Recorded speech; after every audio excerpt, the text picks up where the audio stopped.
El Gicador contra El Nerdo Loco. The International Phenomenon. Attack the show! Really? Looks like you're getting ready for the first day of school, and you were here yesterday. I know. Hey, everybody! Daddy's back! Big Papa! Big Papa's back! Welcome to Attack of the Show, TV's only source for all the stuff you care about. There is officially only 354 shopping days left until Christmas, so get started. Very exciting. Kevin Pereira's back. Kevin Pereira, hey! I'm here. 2010. Kinda healthy. I'm sober-ish. So That's a good start. Yeah, let's That's a do good it. start. Today we'll just call it Monday. Monday with Kevin It's the Pereira. new Monday. Hey, 2010, what's up? Hi everyone, I'm Olivia Munn and we are coming to you live from the G4 Studios in Los Angeles. Take it away, my I friend. love 2010 Mun. I love it. 2010 What is Mun. 2010 Mun? Hotter, faster, sexier, sluttier, bootier? Bootier. Okay. About it. On the show today, it's an all-girl mosh pit. Oh, no. Juggalo girls. Yeah, I tried to warn you. 2010 starts with a kick to the balls and around the net, gents. And if newspapers weren't dead and gone, today's front page would have totally belonged to Google. We've got all the info on the Nexus 1. It's a cell phone. Coming up in the loop. It's a cell phone. Very exciting. Then it's the first DVD Day of 2010, which means Chris Gore will be here with a truckload of DVDs to ring in the new year, including Paranormal Activity, Jennifer's Body, and The Final Destination. And Sarah Underwood will join us live in studio to talk about the women of Ninja Warrior. Oh, yes. Right. All right. And now here are the top 5 things on the web. What do I do here? You say we're going I said around the net. we're going around the net.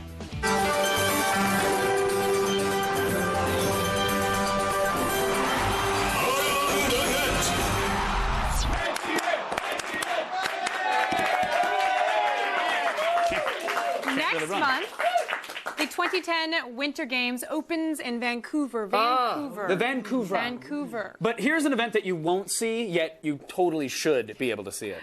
Mudhole water skiing.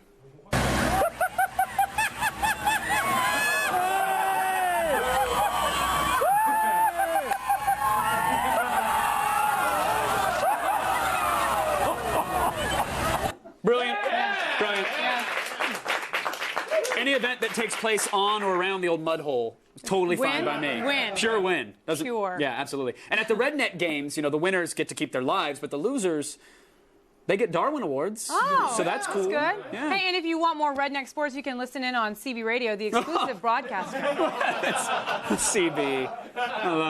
That's good. Breaker 19. What? Oh my God, I didn't know you spoke CB. It's Live Money in his house. Whoa, that was, Oh, Dizzle. that's really, it's Dizzle Diesel? Or what is it? Oh. No, it was a question, because it's very... Breaker 19. Okay. Oh, Diesel. I don't think... That doesn't 2010. Hey! Today's number 4 is breaking news from the Onion News Network. They are on the scene of a horrific accident. VH1's programming. Yeah. And there's a Bushcraft as well. It's there.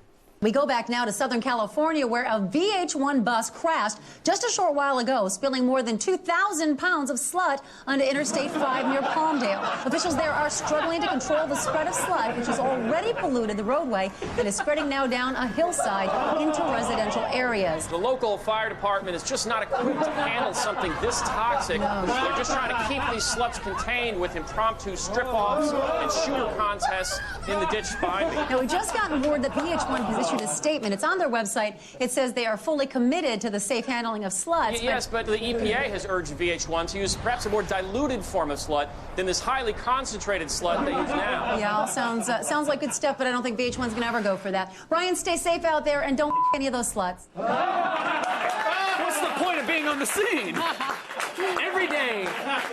Every day when I check the Google Maps and I look at the traffic, I hope this SIG alert is because of a slut overflow on the 405. It never is! That's so awesome. But you know what's so great about that is that the sluts survived the crash with cushioning from their dual chest airbags. Oh, yeah. Yeah, otherwise they might have had to get another nose job. You know what I mean? Nose job a euphemism for cocaine or something? Or? Not really. Little column A, little column B. Okay. Okay. Good to know. Good to know. Breaker. Okay, we're done. We're done with that. Coming in at number number 3 today is a cat video, which means you're already predisposed to love it. Yeah.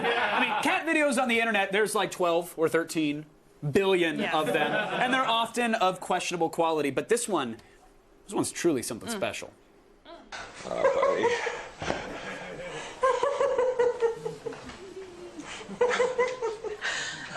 He's in reverse. Yeah, there you go, get it.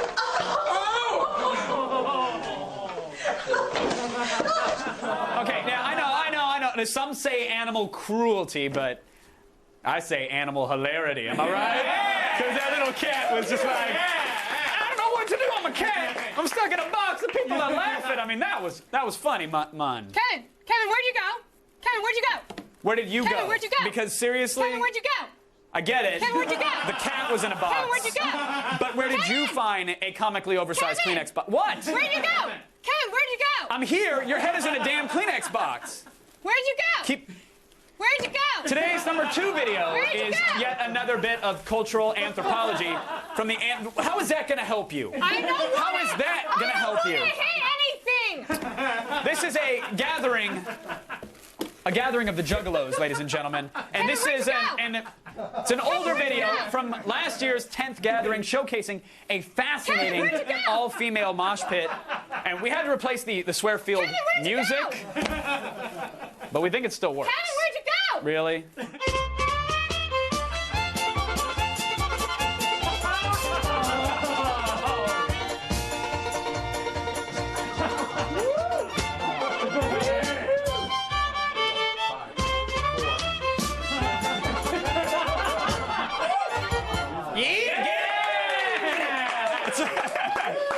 All those STDs bouncing around off each other. Like a large Hadron Collider. What? Kevin, I want to see it. I want to see it. I want to see it. Really, that was hands down one of the greatest and most horrible things we've ever seen. And I know you want to see it. Then I keep trying to walk backwards, but it's not helping. take the damn box off of your head. Is this backwards? No, that is. You know what backwards is, even if you can't see backwards. You're walking that way. This is it. Okay, here, let me help you. Let me help you. No, hold on. Stand still. No, Olivia, relax. This relax. is I'm gonna help you. I'm gonna help you. Hold on. What? Hold on. Stand still. All right, Okay. just look this way. Okay. Hold on. Okay. Yeah, you're doing good. Oh, hold on. Oh, sorry. You good? Ow! You're good. Sorry, just ow, and here we go. No, you're good. Kevin.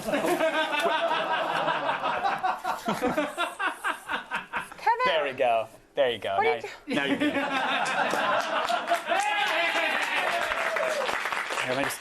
Sorry, I forgot your head was in there. I want to complete this looking. There you go. Still ahead, everybody. For our number 1 ATN, we've unearthed the worst TV show of all time. Just stick around. Really? Walk backwards. Back.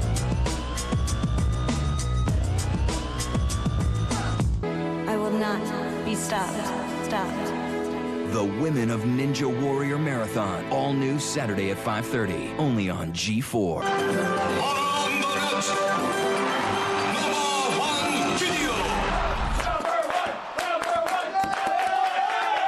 The number 1 time?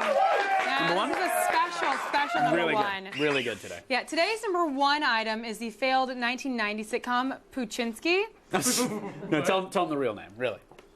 It's Puchinsky. And when we say fail, we mean it on several levels. Well, let me make some sense out of this, Okay, because the please. show's premise is pretty simple. A cop named Puchinsky dies, and his soul somehow finds its way into a bulldog, which then teams up with another cop to solve crimes. It's Puchinsky, the cop dog. You know what I'm saying? Well, I'm on board. Peter Boyle is a tough, ill-mannered cop who is run down in the line of duty. But that's not the end of his story. No. He's reincarnated. Ha! Surprise! As a streetwise bulldog in Puchinsky. What are you going to do now? Well, first I'm going to try licking myself, and then I'm going to catch my killer. The talking dog teams up with his astonished former partner to put the bite on crime. It's touching. Look at me. I've become a dog. It's all sinking in now. It's poignant. But it's life. It's precious life. It's unforgettable. You're a dog. I'm a cop. This is ridiculous. The tension in that household. I'm a dog. I'm a cop. It's just. How did that even get shot? Do you think ABC needed a tax break or something? No, it was actually part of like a multi-network strategy back in the early 90s. They figured people like animals, right? Yeah. Who doesn't like some animals? Like animals. So they'd probably like animal TV shows as well. How'd that work out?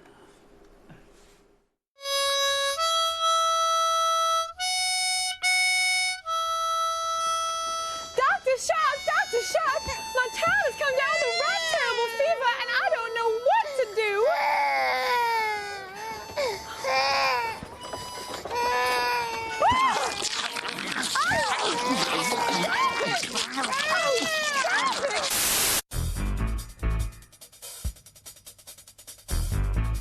Tell me, Mrs. Richardson, how does it feel to be responsible for your own son's death? Objection! Sustained. Listen, one more outburst like that, Mr. Atacama, and I'm holding you in contempt of court.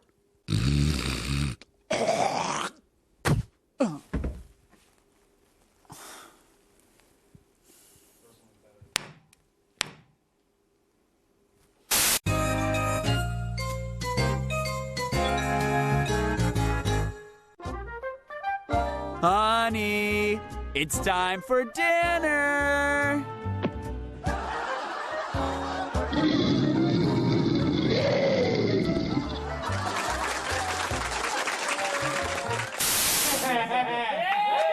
This one's really good, actually. A lot of wind. You can get Llama Court on Blu-ray right now. The box set's available. Really good behind-the-scenes stuff. iPhone app as well, too. Yeah, it's fully integrated.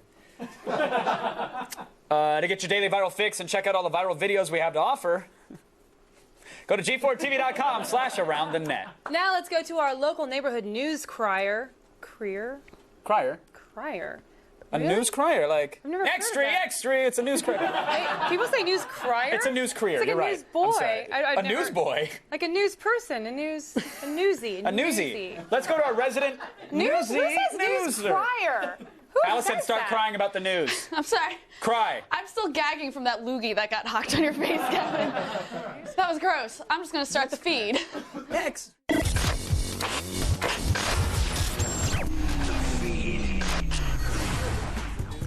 Really? We're still going into this? A paperboy throws a paper at your door. The news crier says, crier. extra, extra. No, he's a newspaper salesperson. What do you...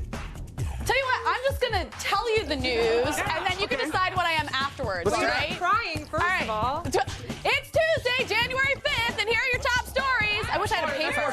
That's more news shouting. All right, first story. The wait is finally over. Guess what? This morning, Google unveiled the Nexus 1 to the world. And it turns out most of the rumors were true, so there aren't too many surprises about the device. However, Android will apparently run in 3D, and the Nexus 1 will include voice recognition software that you can use instead of typing.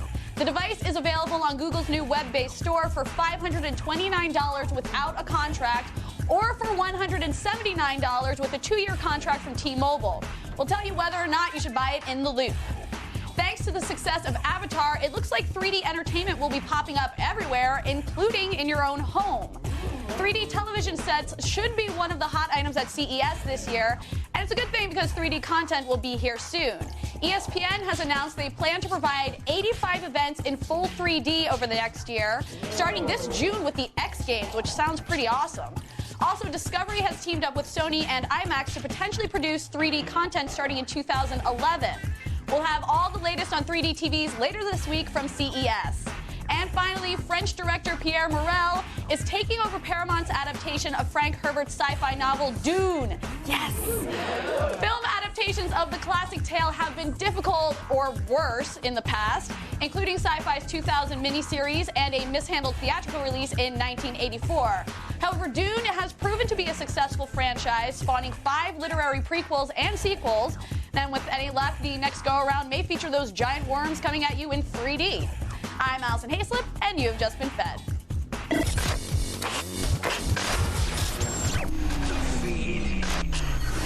All right, as you heard in the feed today, Google officially unveiled the worst kept secret in recent history, the Nexus One smartphone. And we've got your Google 411 in the loop.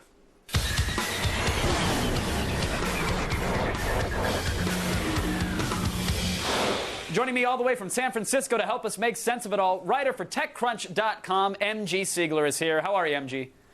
Hey, good. How you doing, Kevin? Doing very well. You know, Google had their big event today. You were there, blogging all about it. And then they had their Oprah moment.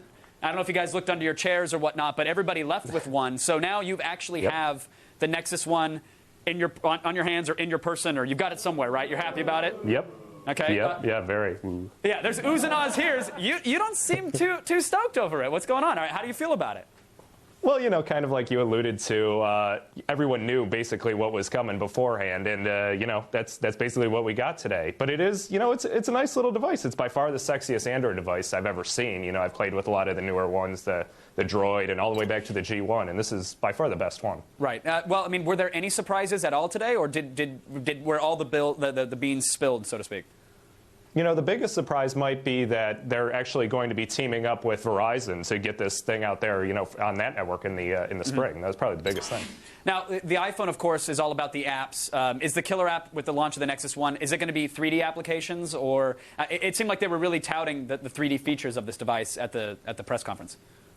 Right. One of the things that they saved as, you know, one of the surprises was Google Earth running on this, and it's in full 3D. It runs just like the desktop application, and it looks very nice. But, you know, there's also Google Earth on the iPhone that also, you know, looks nice. So 3D, we'll have to see what, you know, third-party developers are able to do with it, and if they're able to make some better games to kind of rival the iPhone games. But as of right now, it's, you know, too early to tell, probably. Do I need to wear a special helmet for being excited about this device or anything? Like, I feel like I really want to be jazzed about this, and everything I read and everybody I talk to says, well, it's got a voice keyboard. That's cool, kind of. You know, like, how about the voice keyboard, right? That's sweet. That is pretty cool. You know, it doesn't work great. I was testing it earlier to try and send some tweets out, and it was kind of misinterpreting some of the things I was saying. But, you know, it's supposed to get better over time as you correct things and everything. Can you works decently. Can you speak an ASCII penis into the device, and it will actually draw the 8 and all the equal signs, or no? I haven't tried that, but okay. I really should. Well, then clearly that needs to be in everybody's benchmark. All right, so voice keyboard will get better over time, hopefully. Right now, we're looking at a $530 phone unsubsidized. Right. Could you recommend that to anybody? What's the perk to actually buying unsubsidized other than not having a T-Mobile contract to break? Yeah, I mean, if you're really against having a carrier contract, this might be your thing. But also, you know, if you're going to travel overseas, you know, this should work with a lot of the European carriers if you just pop in a SIM or whatnot. It will also work with AT&T, but it won't work with AT&T's 3G network. So that kind of makes that point moot, in my opinion. So. Right. And plus, if you're looking to use AT&T, I guess you have an iPhone by this point. You weren't holding out for the Nexus One. But let's talk about those people out there. Either you have an iPhone or you've been waiting to buy one. That's the million-dollar question. Should people go for the Nexus One? Does it kill that iPhone yet? You know, if you're still out there maybe using like a Motorola Razr or a StarTech phone or something, and you want something that's not the iPhone, maybe this is something to get. You know, it's hard to come at it after using an iPhone, as I've been, you know, for the past 3 years. You got to get used to all the new, you know, Android different apps and everything, and you're used to your iPhone apps. So, but if you're coming at it completely blank slate and you like the idea of having Google Voice and different things tightly integrated within the device, then it certainly could be worth it for you. So you're saying the suitcase car phone in my '83 LeSabre should probably get rid of that and go for the Nexus One. That would probably beat it. Okay, good. Now, what about the buying experience? I know Google's trying to do something different. A friend of mine was so excited that they announced this today and asked me, where can I go get one? I said, well, I sent him a URL. He said, what? I have to go to a website? Right. I can't get this in stores? What's Google doing with getting rid of the conventional brick-and-mortar approach? Well, you know, they kind of played it up today that when you used to go buy a camera, you used to go do that in a store, you used to go to Best Buy. Now you do a lot of that online. They're thinking that, you know, the cell phone industry is going to move the same way. You know, everyone now pretty much has a cell phone, and that will become even more ubiquitous, and there'll be all these different kinds of phones that probably one of your friends has. So if you want to actually know what you want to get, you've probably seen it from them, and you've gotten a recommendation from them. So then you just go online, and they have a nice little experience. You can do, you know, 3D views of the thing and everything. So that's their idea. MG, the amount of excitement you have for this device, I feel guilty from keeping you from it. I want to let you get back to it as soon as possible. But I do have to ask, Is the Nexus 1, is that going to be your primary device? Will you switch from what you currently use, or is it just going to be yet another phone in your arsenal? You know, I'll give it a shot for a little bit and see if I can get used to using it, you know, against the iPhone, which of course I'm used to using. But then again, we got a new iPhone, I'm sure, coming in June. Right. So it'll be short-lived, if anything. All right. Well, do me a favor. Do the ASCII penis test on Twitter so I can see if it does, in fact, draw a nice digital wang for me, please. Will do. All right. Thanks to TechCrunch's MG Siegler for keeping us in the loop. Right now, let's go over to Olivia. Blown away by all the excitement I feel. Nexus 1! Big day. iPhone. No. Over the past few years, comedy has experienced a big boom online, mainly because improv doesn't work on YouTube. Here's something that does.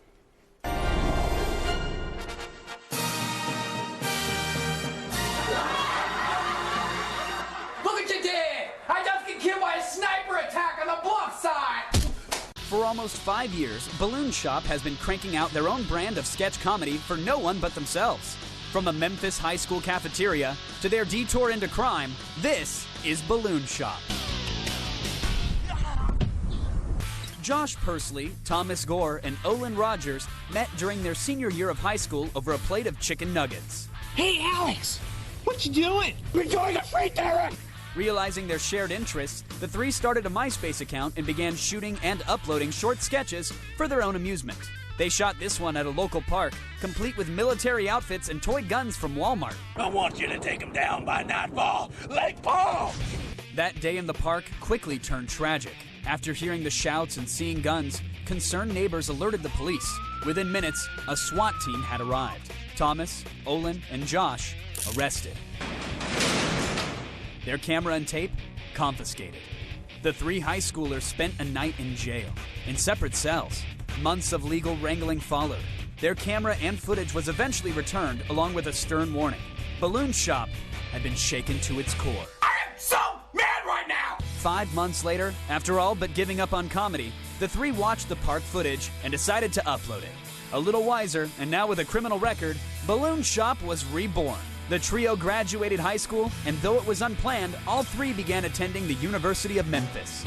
In 2007, they cobbled together an hour-long movie of connected sketches, which they screened to a packed house of college students. The project was a disaster, convincing the guys forever that shorter is better. This is my assistant, Charles. He's kind of new. Sticking to that plan paid off. Their Copper Cat video was entered into a contest on MTV's now-defunct TRL and was selected to be shown on air. But their good fortune was short-lived. MTV screwed up and aired the video with another troupe's name on it. Though Balloon Shop's video won, the other group got all the glory. Denied their breakthrough moment, Balloon Shop pressed on, creating a YouTube channel and releasing many more videos over the next 2 years.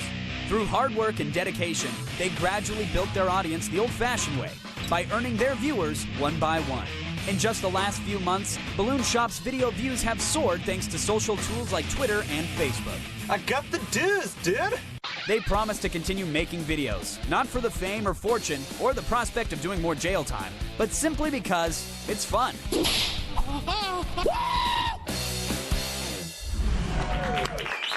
Now, you know, being a king of dot comedy is all well and good, and then the comedy peasants rise up and storm the comedy Bastille and they behead you, so yeah. That is something that's... It's really annoying because apparently "let them eat pie" is not really an appropriate catchphrase during a recession. Smart comedy, this one right here. You gotta break out your textbooks, kids. Stay in school. Still ahead, Anna David goes back to school to introduce students to sex on the streets, and I hope it's not Sure.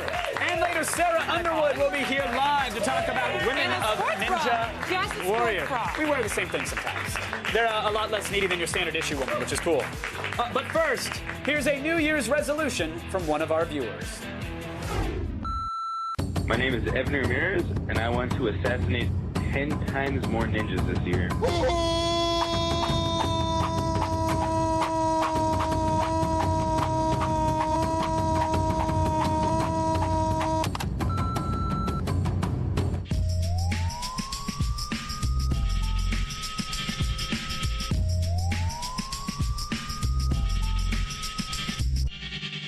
And now the top 10 reasons to watch X-Play 1000.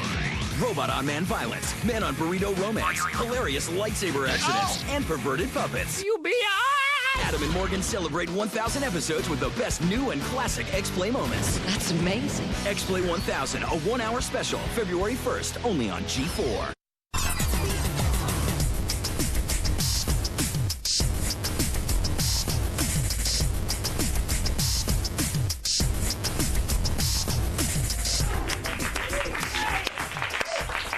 Young people have an incredible thirst for Great knowledge. drink. Knowledge. Knowledge. And an incredible thirst for doing it. Yeah. Yeah. Uh-huh. It's time for sex on the streets.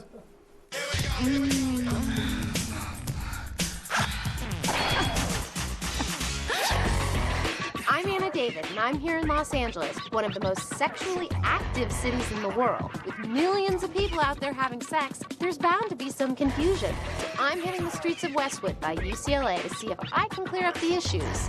In your pants! Is it okay for a guy to kind of fake his finish, you know? Just kind of looking at the complications that could come with me faking my finish. When a guy is regularly pretending to reach that point when he's not reaching that point, something is going on.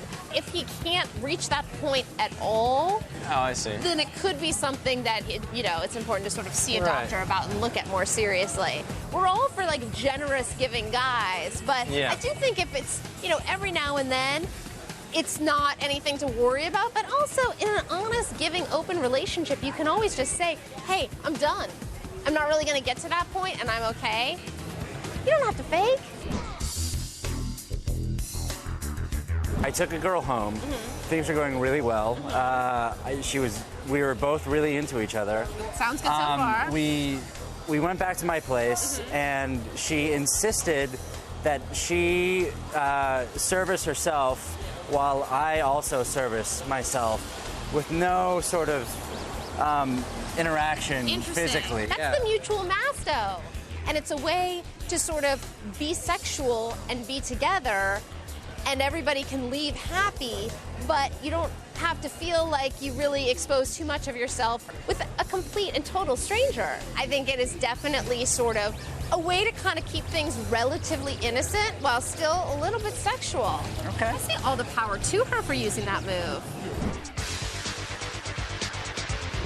I'm pretty addicted to bondage groups on a lot of websites. Okay. And I'm just sort of curious if that is okay. You're going online, you're looking at bondage stuff, you're joining groups for that. Yes. Okay.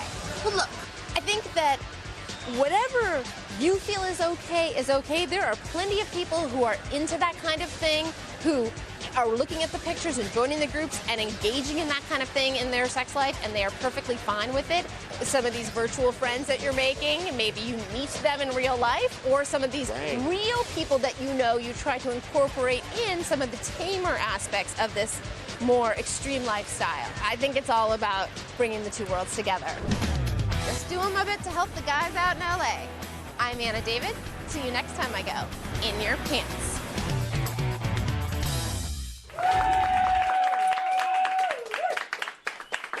Thanks, Anna. Stay classy. Now let's go over to someone who's sometimes classy-ish, sort of. Olivia? Okay, just because we're not in the aughts anymore, that's classy. That's classy talk. That is, you got it. Does not mean DVDs stop existing, and so DVD Day marches onward.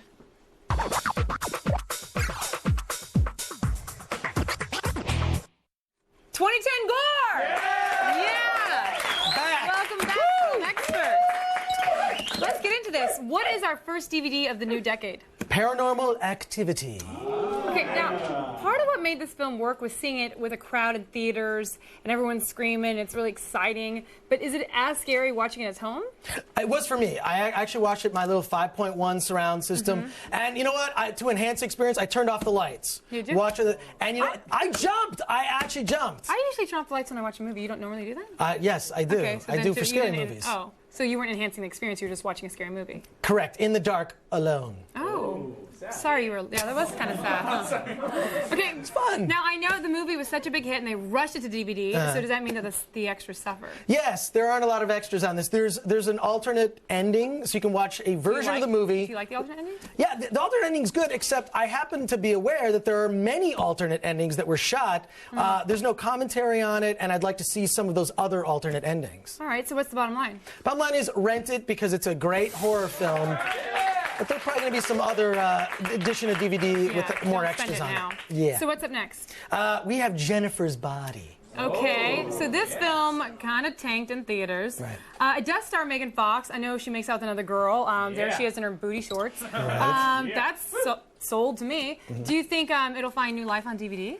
Well, I'm not sure because, you know, I'm watching the film, and basically Megan Fox plays this character, Jennifer, who's kind of a bitch, and she eats men alive. So I didn't know, am I watching a horror film, or is this a documentary about Megan Fox? I wasn't sure. Which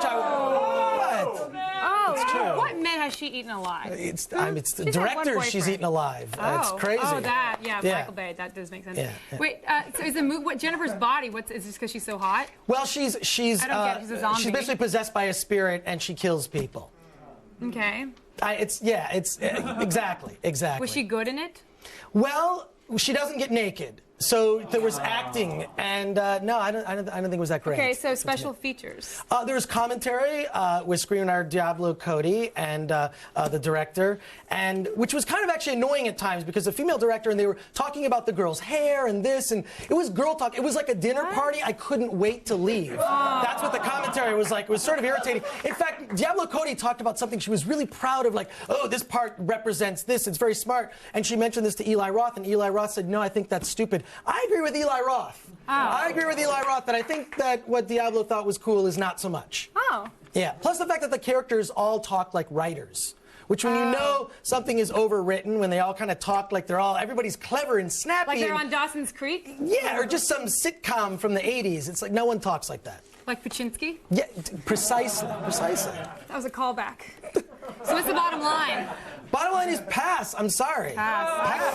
I could tell you're going that way. Yeah. So, do you have anything good to round up the first DVD Tuesday of the new year? Ooh, yes. Final Destination. The Final Destination. I remember Kevin had to see this. Kevin was loving it. Well, it was enhanced viewing. Yeah, he really enjoyed it. He did. Okay, this is the fourth Final Destination film. Right. So we all know the formula of people trying to cheat death or run around. Is there any new way to make it fun? Well, first of all, it's in 3D, and you do get the 3D glasses. So the only way I enhanced my experience was with the 3D. Okay. Got a couple paper cuts, that's okay. But this movie is hilarious. It doesn't take itself too seriously. The deaths are so over the top. People being smushed through fences, just cement blocks dropping on them. One guy dies by a pool drain, sort of sucks his innards through the behind. So it was pretty bad. It's pretty bad, right? Right, Kev? You're laughing. Kev loved it. I remember he texted me afterwards saying how much he loved it. Yeah. Were there any extras that stood out? Yeah, a lot of good extras. There's 2 alternate endings. There's deleted scenes. There's how they did all the deaths. And it just looks like everybody had a really good time on the set because they know that this idea is dumb. People get killed in stupid, crazy, over-the-top ways. And that's just a good, fun film. Especially if you're enhanced. And the 3D got a little irritating. Was there a lot of 3D, or was it just like a couple moments? Oh, those kind of poker moments where like there's a stick right in your face. That's so not worth like it to me that. ever. Never worth it to me. Yeah. Okay, so what's the bottom line? Bottom line is rent it. In fact, don't miss it. This is a lot of fun. The Final Destination. Quite enjoyed it. So do you have a quick pick for today? Yes, I do. An awesome one. It's something dark side. It's a collector's edition. Comes with a lunchbox and a T-shirt. And they do a lot that you can't do on TV in this. In fact, the F-bomb. They do a lot on TV. The F-bomb dropped quite a few times in this. Is that really that crazy? It's not really worth getting a DVD because they say F. Well, I think so. I think so. Plus a T-shirt and a lunchbox. Well, that's worth it. Can't go wrong. Thank you, Chris Gore, everybody. For more Gore, follow him on Twitter at @ChrisGore. Now let's go over to Kevin to hear about the future, the very near future, and he's kind of classy-ish, too. Thank you. Near future as in tonight, Olivia? Tonight at 10, perhaps? Oh, that's right. In mere hours, Heroes returns to G4 with all new episodes from Season 4. Peter Petrelli will take on a reborn Sylar. Spoiler, I guess. He died and came back. Oh, those wacky heroes just won't stay dead. Stay tuned. Sarah Underwood will be here live in studio to tell us about the new Women of Ninja Warrior. Come on, I said women and ninjas. That should be enough to keep you around, right? I mean, women and ninjas. Ninja women.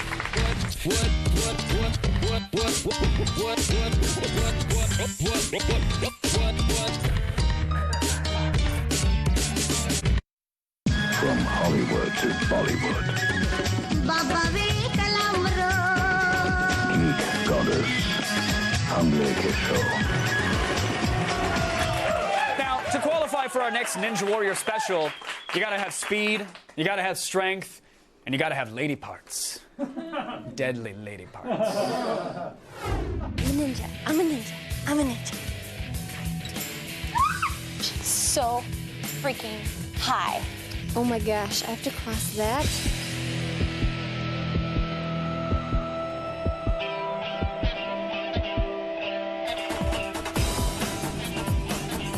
Let's get off this thing. Want to do the zip line?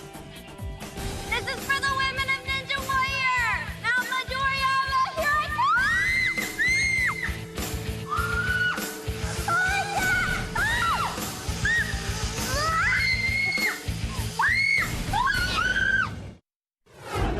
Stealthy like a ninja. Please welcome Sarah Underwood, everybody.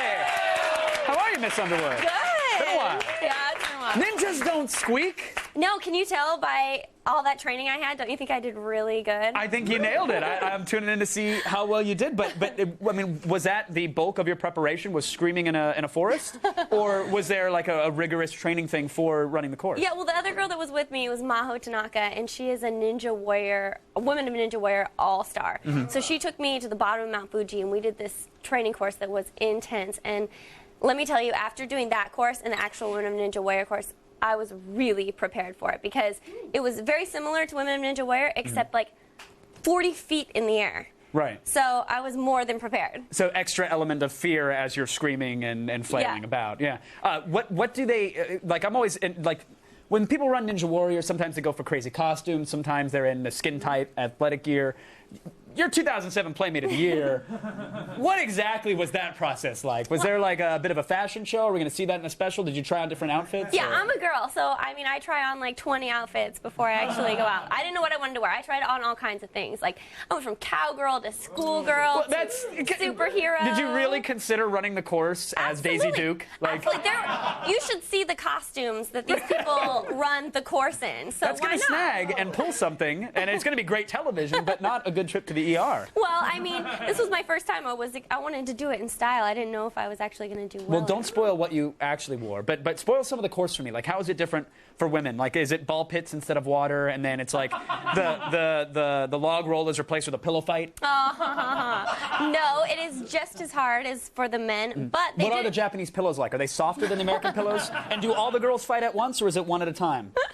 Actually, now that you bring that up, this year, instead of doing one person at a time in stage one, I had to compete against 4 or 3 other girls. What? Oh, yeah. You're literally running at the same time? All 4 people had to run at the same time, so it made it really hard. And let me tell you, I had to go against a professional arm wrestler, an acrobatic person, some like professional frisbee player in Japan. A frolfer. And then me. I was against like these crazy people. I was at the top, like with the hardest, the best people, because they kind of put like the people who aren't so good at the beginning. Right, the jokesters and the celebs, they let them run together. I was hoping I was going to be. Right. No. But did that help you amp up your game when you're looking around and she's, they're doing... I was super intimidated. Really? Yeah. Were they sweet at least, or were they, like plucking their mustache hairs before the course and compacts and getting ready for it? They were growling at me. Yeah, were they like frothing from the mouth and trying to intimidate you? Yeah, one girl even did like a front flip in front of me, like as we came out. Like everybody has a thing that they do. Oh, right yeah, there. awesome. Yeah. Everybody comes out and like does a thing. She does a front flip, and I was like, and you did an awkward smile and stare. So I did like the En Vogue like model pose. I'm like, what are my qualities? That is a sweet move. It's better than doing like a girly push-up or something like that. At least you just sold it. I was like, oh crap. Were you without spoiling? Were you proud of your run? I was pleasantly surprised with myself. Really? You are going to be surprised. The Voguer maybe makes it pretty far in the old course, huh? Maybe. I'll have to see. It was your first time in Japan, right? First time. So was it like culture shock at all? Were you prepped for it? it's a beautiful culture. I mean, I'd heard great things about it, but I didn't really know how trains and the tentacles and the amazing drinking, it yeah. was. Yeah, the only thing I didn't like was the food, and they had some gnarly That's a pretty big part of Japanese culture, though. Yeah, I liked it all except for the height and the sumo wrestling and the speaking in their weird language and whatnot. It was All right, weird. whatever. You know what I mean. You had a good time, It's though. crazy. Yeah, I had a blast. Yeah, see, look at all the crazy outfits that the people were there. That's just a regular Japanese girl, Sarah. That's, She there's rented nothing. No, she rented. Yeah, and the bugs. They had these crazy bugs there that were like this big flying around. Well, we're tuning in to watch it. I'm glad you braved the bugs and the back flippers. So thanks for coming on, Sarah, to chat about it. Always a pleasure to see you. You're a doll and a half. Guys, I know this wasn't enough for you, so if you need more Ninja, all day Saturday, we're actually running a whole damn marathon of the women of Ninja Warrior. At 5:30, you can watch Sarah's behind-the-scenes preview special, and then G4 premieres 2 hours of brand new Women of Ninja Warrior episodes. So tune in for that. Still ahead, today's epic fail features a very graceful car dismount. But first, everybody, here's another New Year's resolution from one of our fans. Check it out. My New Year's resolution is to stop believing in the media or check out the dinosaurs. Instead, it was giant robots.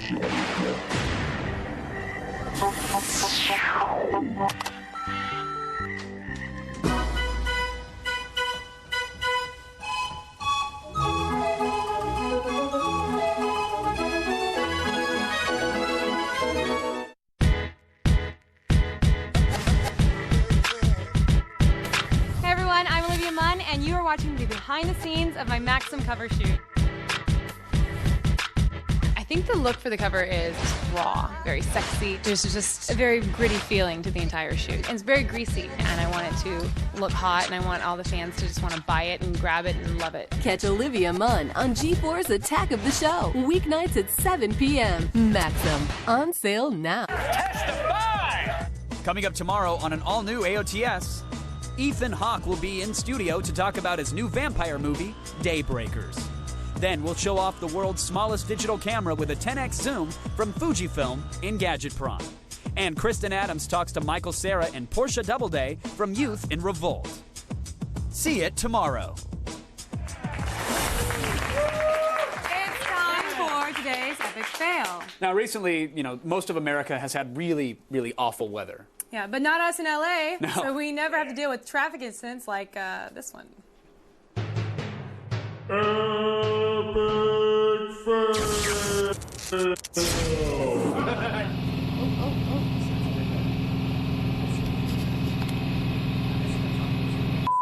gonna go into that car down there, that Honda, or whatever it is.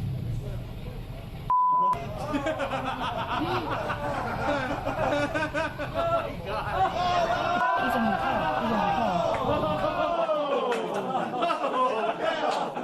It was like the most apathetic car crash ever.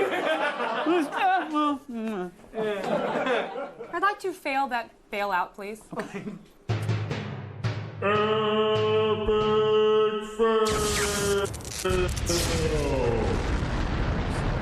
Still something wrong with the graph. Thanks to TechCrunch's MG Siegler, everybody. Yes, and we're excited. Life. Stick around, everybody. We're at Super Chris R. Rick. It's going to start right now. By the way, we will have a full review of the Nexus One in the next few days, so make sure you watch for that. It really is a decent phone.